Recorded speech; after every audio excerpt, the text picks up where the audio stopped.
Hello dear students, आज हम आप लोगों को सिंधु नदी तंत्र के बारे में बताएंगे कि सिंधु नदी तंत्र में कौन कौन सी नदियां हैं, ये कहाँ से निकलती है।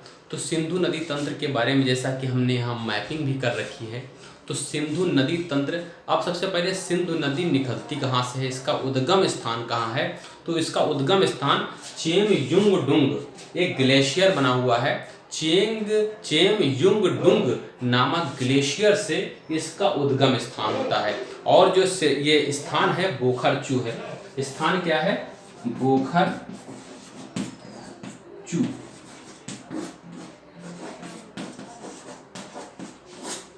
तिब्बत में एक स्थान है बोखरचू, वहां पर एक ग्लेशियर है चेमयुंगडुंग।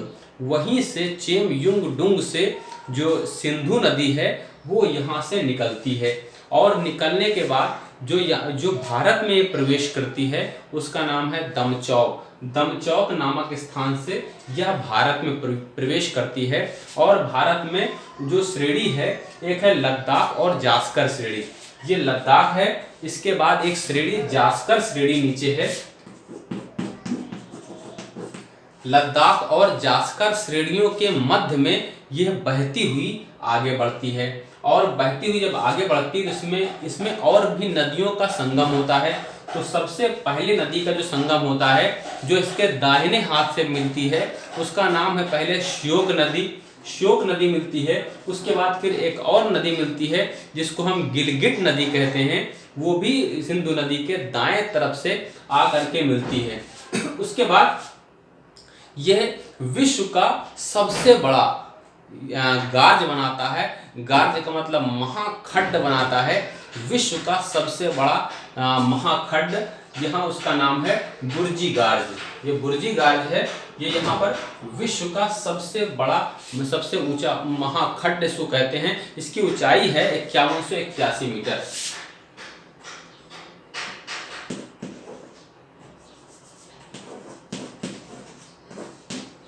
बुर्जी गार्ज की ऊंचाई है 5181 मीटर, और यह विश्व का सबसे बड़ा गार्ज है। फिर उसके बाद ये चिल्लास नामक स्थान से पाकिस्तान में प्रवेश करती है। यह चिल्लास नामक स्थान से पाकिस्तान में प्रवेश करती है, और यह नदी कहाँ पर बनती है? जास्कर और लद्दाख श्रेणी के मध्य में यह बहती हुई जाती है।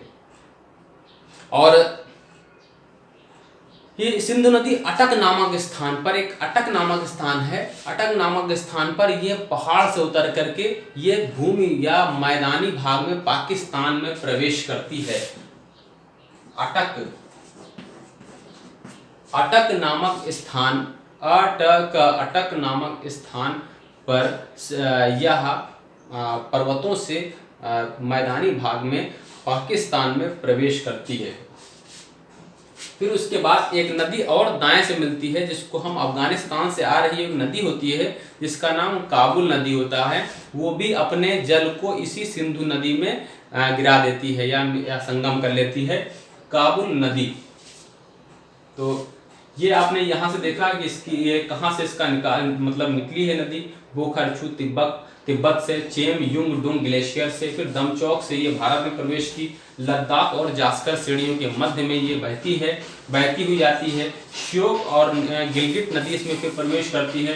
फिर बुर्जी गार्ज इस पर बना हुआ है, विश्व का सबसे बड़ा गार्ज है, 5181 मीटर ऊंचाई पर है। और उसके बाद ये चिल्लास नामक स्थान से बाहर निकलती है। फिर ये काबुल नदी इसमें आकर के मिलती है, और ये अटक नामक स्थान से पर्वतों से उतर करके मैदानी भाग में पाकिस्तान में प्रवेश कर जाती है। फिर उसके बाद आगे बढ़ती हुई जाती है, और मिठान कोट में 5 और नदियों का इसमें संगम होता है। तो 5 नदी कौन कौन सी है? सबसे पहली नदी है ये झेलम नदी। तो सबसे पहली जो नदी है वो झेलम नदी है। वेरीनाग नामक झील से, यहाँ वेरीनाग नामक एक झील है, वहां से यह नदी बाहर निकलती है, और यहाँ से होते हुए ये भारत की सीमा रेखा बनाते हुए, देखिए सीमा रेखा बनाते हुए फिर जाकर के यह सिंधु नदी में मिठानकोट में मिल जाती है। इसमें और भी बहुत से नदियों का संगम होता है। अब देखिए आगे, सबसे पहली जो नदी होती है उसका नाम होता है झेलम नदी। यह वेरी नामक झील से निकलती है। फिर वूलर झील भी इसी में पड़ता है और इसी झेलम नदी के किनारे ही श्रीनगर शहर बसा हुआ है। श्रीनगर शहर भी यहीं पर बसा हुआ है, मतलब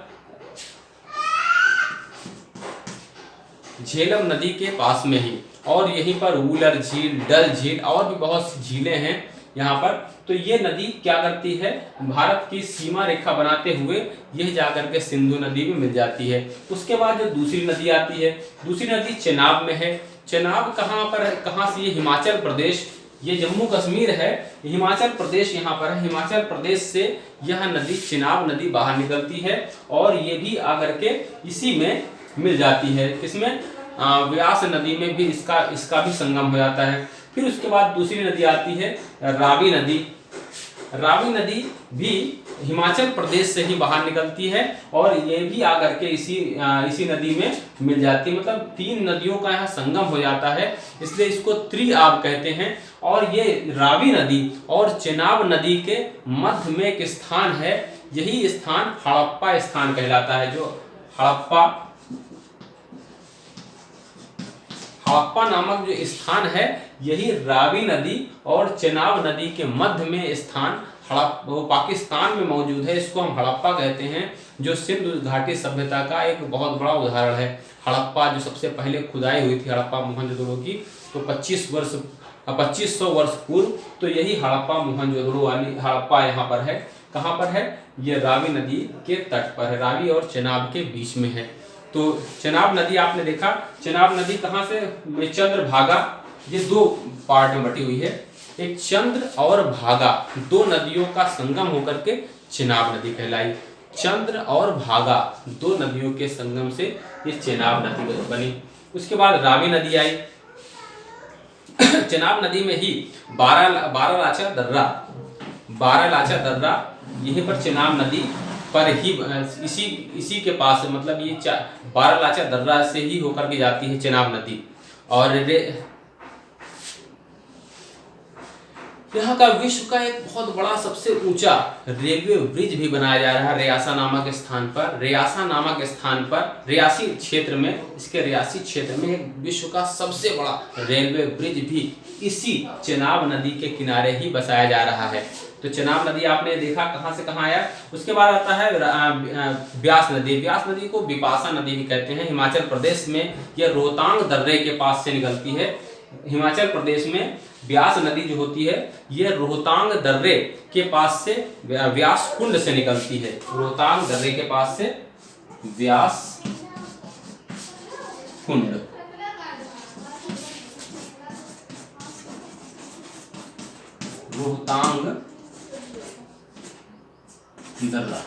रोहतांग दर्रे के पास से व्यास कुंड से ये बाहर निकलती है कौन, व्यास नदी, और जाकर के सतलज नदी में मिल जाती है और कुल्लू मनाली से होकर के ये बहती है।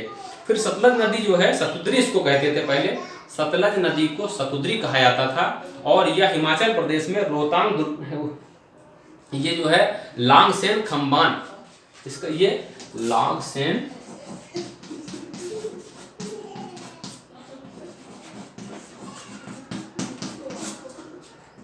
यह लागसेन खम्बान से होकर के निकली और ये फिर जाकर के इसी सिंधु वो व्यास नदी या इन तीनों के संयुक्त रूप में जाकर के ये मिल जाती है कौन सी, सतलज नदी। और सतलज नदी और व्यास नदी जहाँ पर मिली हुई है, वहीं पर एक बैराज बना हुआ है, बहुत बड़ा बैराज है, जिसको हम हरिके बैराज कहते हैं। और यहीं से ही एक नहर निकाली गई है, जिसको हम इंदिरा नहर कहते हैं। यहीं से एक नहर राजस्थान की तरफ बहती हुई जाती है, इसको हम क्या कहते हैं, इंदिरा नहर, जो भारत की सबसे बड़ी नहर है, इंदिरा नहर। तो ये आपने सारी चीज़ देखी कि व्यास नदी, सतलज नदी, चेनाब नदी और झेलम नदी, ये कौन कौन सी नदियाँ, पांचों नदियाँ किस प्रकार से निकली हैं। अब सबसे पहले हम इसको इसमें कौन कौन सा दोआब बनता है ये मतलब ये सारे दोआब का मतलब होता है दो नदियों के बीच का समूह, उसको दोआब कहते हैं। अब हम दोआब इसमें लिख दे रहे हैं, और भी सारी चीज़ थोड़ा सा नोट कर दें फिर उसको बताएं आपको।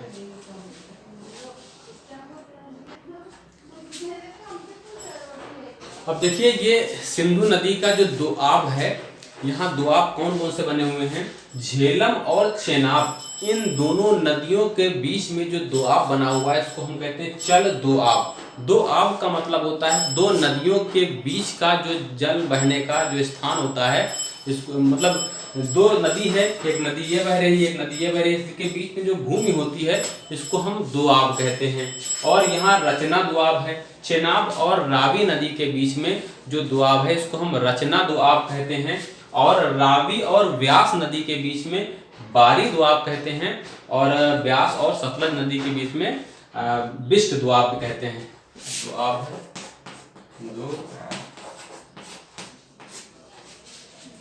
ये सारे दोआब हैं।